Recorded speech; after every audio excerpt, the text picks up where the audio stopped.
In this video, I'm going to show you how you can fix the alternate page with proper canonical tag on Shopify.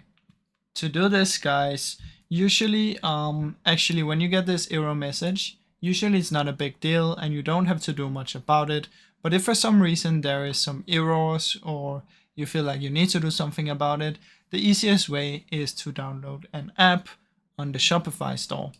So just go to your admin dashboard, come down here to apps and click add. Inside of here, open up the Shopify app store. And from in here, you want to just search for canonical tag. Now, when you click on this, there should come some up. I suggest just using this one, the MIT one. Click on this and download it.